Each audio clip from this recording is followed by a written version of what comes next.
Assalamualaikum warahmatullahi wabarakatuh. Hai semuanya, perkenalkan saya Ulfa Rahmi. Di sini saya akan menjelaskan tentang faktor-faktor persebaran flora dan fauna.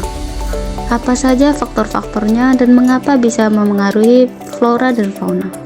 Akan kita bahas satu persatu. Nah, ada 4 faktor yang memengaruhi persebaran flora dan fauna. Yang pertama iklim, yang kedua edafik atau tanah, yang ketiga fisiografi, dan yang keempat biotik. Kita mulai yang pertama, faktor iklim, yaitu suhu, kelembapan udara, angin, tingkat curah hujan, dan cahaya matahari. Unsur dari semua ini memengaruhi persebaran flora dan fauna. Lalu ada faktor yang kedua, yaitu edafik atau tanah. Mengapa tanah? Karena merupakan media tanam dan berkembangnya tanaman. Kondisi tanah secara langsung berpengaruh terhadap tanaman adalah kesuburan. Tanah yang subur seperti tanah vulkanik dan tanah endosal. Apa sih tanah vulkanik dan tanah endosal?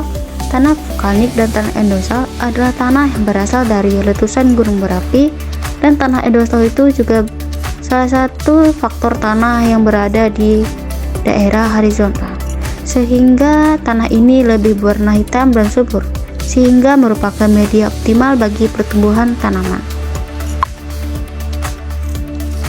Faktor yang ketiga yaitu faktor fisiografi, yang berkaitan dengan persebaran makhluk hidup adalah ketinggian tempat dan bentuk wilayah. Kalian sudah tahu tentang gradien termometris? Nah, di mana suhu daerahnya akan mengalami penurunan sekitar 0,5 derajat Celcius atau 0,6 derajat Celcius setiap kenaikan 100 meter dari permukaan laut. Pada gambar yang ada di samping, kita dapat lihat bahwasanya yang memiliki ketinggian kurang dari 600 meter yaitu termasuk ke dalam daerah yang panas, dan di daerah panas itu banyak dijumpai padi, tebu, karet, dan kelapa. Pada daerah yang memiliki ketinggian lebih dari 1500 meter yang termasuk ke dalam kategori sejuk yang ditanami hutan, tanaman industri, sayuran, kopi, dan lain-lain. Sehingga setiap bentuk dan ketinggian tempat itu memiliki karakteristik atau tumbuh-tumbuhan maupun hewan yang berbeda-beda sesuai dengan tingkat ketinggian tempat. Faktor biotik ini adalah faktor yang terakhir. Nah, faktor biotik ini terdiri dari 3 komponen, yaitu manusia, hewan, dan tumbuhan.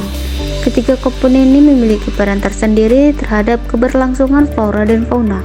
Demikian faktor-faktor yang mempengaruhi persebaran flora dan fauna. Semoga video ini bermanfaat dan terima kasih.